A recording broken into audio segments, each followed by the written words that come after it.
Pakistan today के साथ मैं हूं अदील अशरफ। मैं इस वक्त हल्का N133 RO office assistant commissioner चुनिया के दफ्तर के बाहर मौजूद हूं, जहां पर पाकिस्तान तहरीक इंसाफ के हमायत याफ्ता आज़ाद उम्मीदवार डॉक्टर अजीमुद्दीन जाद लखवी की जीत का जो फॉर्म 48 के हसूल के लिए अवाम का जमे गफीर मौजूद है। यहाँ पर लीगी MNA राना मोहम्मद इसहाक खान को डॉक्टर अजीमुद्दीन जाद लखवी ने 10,700 के वोटों से जो है शिकस्त दी थी, लेकिन राना मोहम्मद इसहाक खान की जानब से ये एप्लीकेशन दायर की गई है कि जो कि 14,030 वोट मुस्तरद हुए हैं वो गलती से मुस्तरद किए गए हैं और जानबूझ के किए गए हैं। उनकी तरफ से इल्ज़ाम आयद किया गया है, जिस पर आज वकला की जानब से जो है वो दलाइल पेश किए गए हैं कि आया कि लीगी MNA की ये दरख्वास्त काबिल समात है या नहीं, कि ये वोटों की चेकिंग जो है वो की जाएगी या नहीं। इस हवाले से हम बात करते हैं। यहाँ पर पाकिस्तान तहरीक इंसाफ के PP 180 के आज़ाद कैंडिडेट वकास हसन मोकल मेरे साथ मौजूद हैं। उनसे जानते हैं कि उन्होंने वकला के दलाइल सुने और यहाँ पर अवाम में वो मौजूद हैं, अवाम का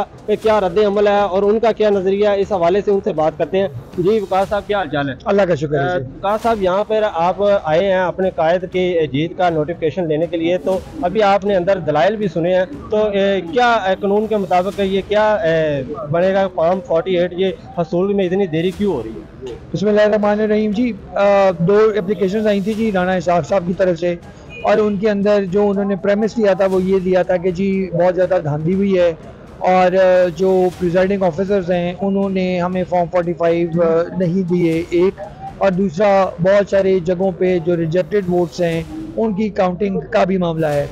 तो बड़े अच्छे जी आर्गूमेंट्स दिए गए क्या हमारे वकला की तरफ से, और उसके अंदर ये बात लॉ पॉइंट पर डिस्कस हुई कि जी अगर आपने एप्लीकेशन दी है तो उस एप्लीकेशन के साथ आपको कोई ना कोई साथ एविडेंस लगाना चाहिए। और एविडेंस का मतलब ये है कि जी अगर किसी पोलिंग एजेंट को किसी पोलिंग स्टेशन से अगर निकाला गया है तो उसका एफिडेविट साथ होना चाहिए कि जी मेरे साथ फलाने प्रिजाइडिंग ऑफिसर ने ज्यादती की और मुझे उस पोलिंग स्टेशन से निकाल दिया है। वो भी उनके पास कुछ नहीं था।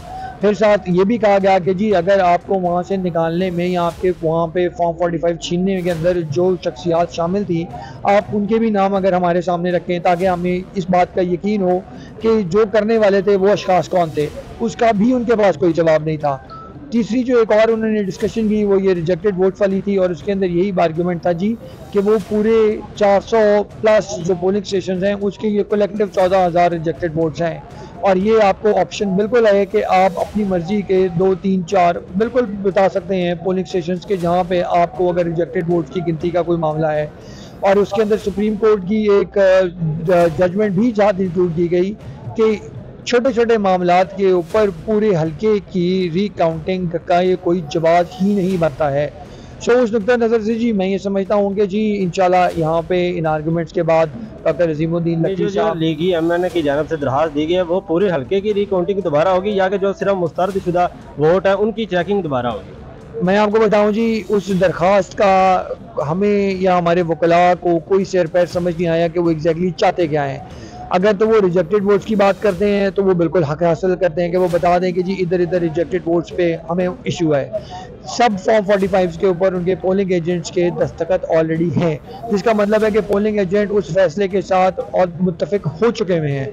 मेरे ख्याल में जी ये सिर्फ प्रोसेस को लटकाने वाली बात है और अवाम के मैंडेट को चुराने की बात है। दलाइल तो मुकम्मल हो गए हैं, तो फैसले के हवाले से उनका क्या कहना है कि फैसला कब तक आएगा? फैसला जी मेरे ख्याल में और थोड़ी देर में आधे घंटे तक जी एक्सपेक्टेड है, और इंशाल्लाह जी फतह डॉक्टर अजीमुद्दीन लखवी और तहरीक इंसाफ की होगी। अगर RO फैसला नहीं देता तो फिर आपका और आपके कारकुनान का रद्द अमल क्या होगा? सर देखें, बात ये जी हम अपनी हक के लिए यहाँ पे आए खड़े हैं, इंशाल्लाह हम अपना हक लेंगे, इसके अंदर तो कोई दो राय नहीं है। लेकिन अगर हम अदालत का दरवाज़ा या रिटर्निंग अफसर के पास आए हैं तो इसका मतलब ये है कि जी हमारे दिल में इदारों की इज़्ज़त है, हम उनकी इज़्ज़त देखेंगे और हम ये उम्मीद रखेंगे कि इंशाल्लाह इंसाफ होगा और फैसले मेरिट पे होंगे।